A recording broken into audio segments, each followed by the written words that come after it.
What's going on, guys? It's Alexa back with another video, and today we're going to be installing the Nilight LED amber light pods on my 2011 Jeep Wrangler. This is my first time doing it, so I'm going to try my best to show you guys everything that I need to do and use in order to get this install done accordingly. For those of you that are new to my channel, welcome. I really hope you find this video useful, and for those of you that have been subscribers for a while, welcome back. It's good to see you guys. It's been a really long time since I've uploaded a video. I know life has just been interesting and I've been prioritizing my career, so forgive me for the lack of uploads, but I just wanted to show you guys this cool little thing that I'm installing on my Jeep today, and I really hope you guys enjoy it. And maybe if you have a Wrangler, you can do the same thing too. So without further ado, let's go ahead and get started on this install.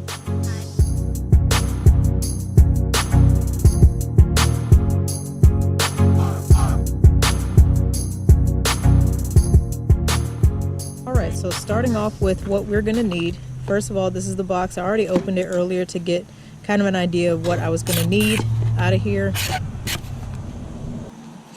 So first, they have a thank you note for their lights and their products and everything. They offer quite a wide variety of options, which is cool. So first, you're going to have your brackets, your bolts, and your nuts that you're going to use. And I will let you know what sizes these are and what size socket you're going to need to install these in a second. Then you have your wires. I'm going to disassemble all of this, and I'm probably going to run it through first just to get an idea of how I'm going to put everything together before I actually do it. So this will kind of give me a blueprint. And we have a few connection pieces and a few extra fuses, and then they also provide these instructions. These instructions here are very bare bones. Like, they give you the basics of what you need to do, but it's not very much a step-by-step thing, so I'll still show you guys what these are. And then we have the lights, 2 individual light pods that I'm going to hook up right here on my off-road bumper. For those of you that haven't seen the video of me installing this bumper, I'll be sure to link it up here so you guys can go watch that now or later after this video. But I really love this bumper. It was very easy to hook up, and I've been meaning to put some lights here for a long time. I think I've had this bumper on the Jeep for at least like 4 years now, and finally I just want to go ahead and put something on there. And I thought the amber lights would look really cool in this spot, so let's go ahead and we're going to pop the hood up, and then we're going to get a few things laid out. Alright, so here are the instructions that they provide. I'm not sure how well y'all can see, but like I said, it's pretty basic. They have a few cautions on the back. Make sure any exposed wires are securely wrapped by electrical tape, and make sure you follow the instructions accordingly.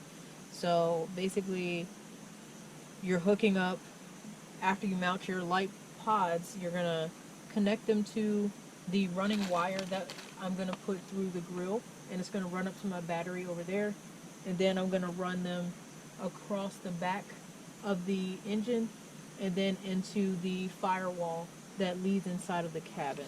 So first thing I'm going to do is work on mounting the pods first, and then I'll get back with you. So you're going to install one of these longer bolts through this hole of the bracket first, and then I'm going to put the light over top of it, and then I'm going to connect it with this floating nut that's in the back here. I'll line it up in the middle. I'm going to line it up with one of these smaller bolts and a washer. And thankfully this is adjustable, so you can slide it either way you'd like. This looks pretty even. Alright, so you're going to need a 14mm socket for the bolt in the back. And once you get it down to where you want it, you just tighten it down.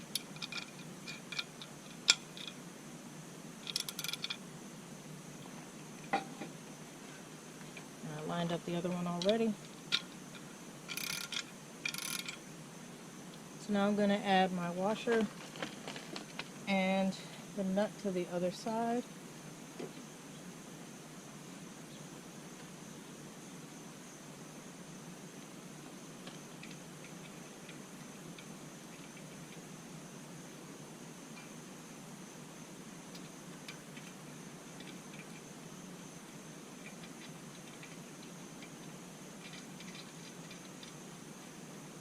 So I'm just going to get it hand tight first, and then I'll come in with a 13mm socket and finish tightening it down. I'm using one finger to hold it in place while I get the nut all the way to the top.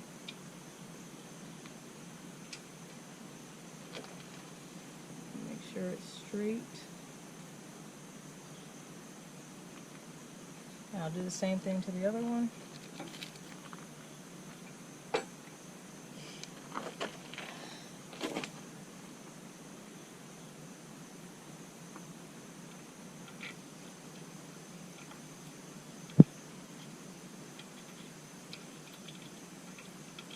Alright, so I got a 13mm wrench. Now I'm going to tighten it down at the bottom.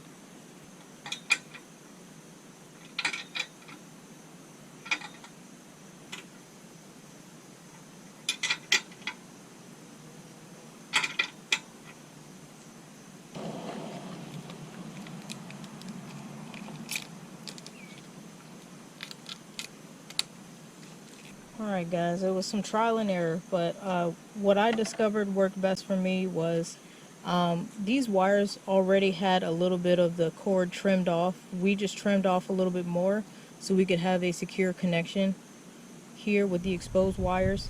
I routed the rest of the wires through.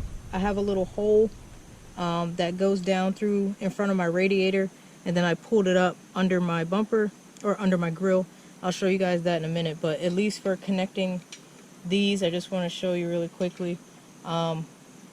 These connector pieces that they have with the blue tops, we're supposed to connect the base of the blue top to one of these wires individually and then crimp the base onto the wire, and then these two pieces will snap together. I noticed that in order to get this blue protective piece out of the way so you can actually crimp it, the easiest way for us was to like basically connect the two first. They just snap in like this.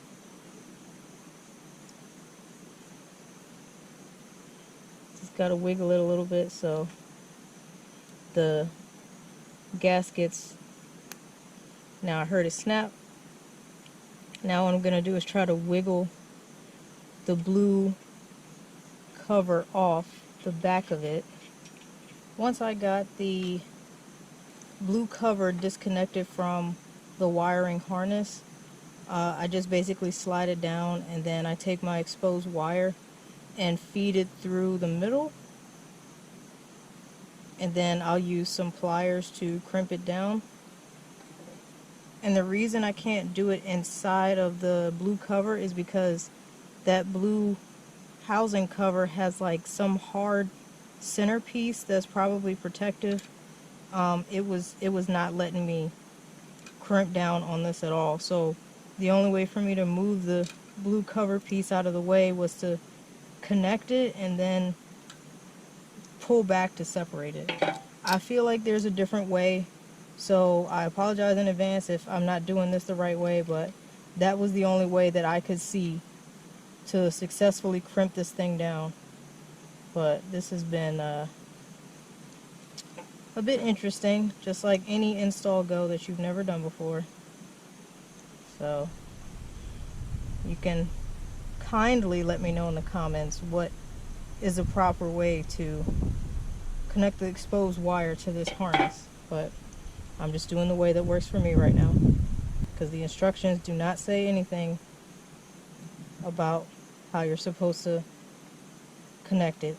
So obviously I'm going to tidy up all of this stuff and check the connections to make sure they work before I clean up and zip tie anything. But here are both of my connections, and I'm going to cover both of these with electrical tape just to be safe. And now we can move on to, now that these are mounted, we can move on to routing everything in the engine bay to the battery.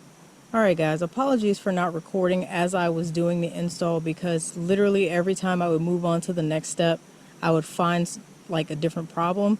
So I'm just going to explain it all now that we have basically tied up everything and figured everything out because we ran into so many nuances. So the first one was connecting these wires, which we have now secured with some electrical tape to make sure no water or anything gets in them. I ran this through under the grill here, and you can see the cord in the grill that's coming up through here, and it runs all the way through the top through here, and this is the relay, which I have zip tied to like this little opening bracket here. There wasn't anything there. I was gonna put it here, but this whole piece, like with the washer and everything, it wouldn't have been able to fit on this metal holder. I did connect the positive wire to this top terminal, and then we connected the ground wire to this piece here, because for some reason this bolt was like sealed shut, and we tried everything. My dad came out to help. We were trying to unscrew this, and it just would not budge, so we just went ahead and put the ground here, and then we routed the inside wire through here. I've zip tied it to kind of get it out of the way, but here's where the problem came in. The firewall opening that everyone has talked about, which is like this opening right here, if you guys can't see, it's because I have a manual transmission Jeep. This hole is covered up by the clutch pump, essentially. I'm not sure the official terminology for it, but this hole is unusable because it is occupied for the clutch. So I had to think of a plan B of how to route the switch inside of the cabin. So what we discovered is there's a rubber grommet right above the firewall here.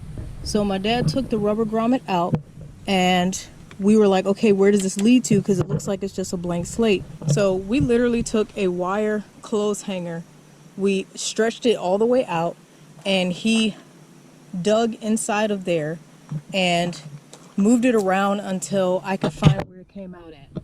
And where it did come out at was I found an opening on this side panel. So I was able to pop this panel out, which is basically just all I had to do was run a needle nose plier along the side, and it pops out and clips.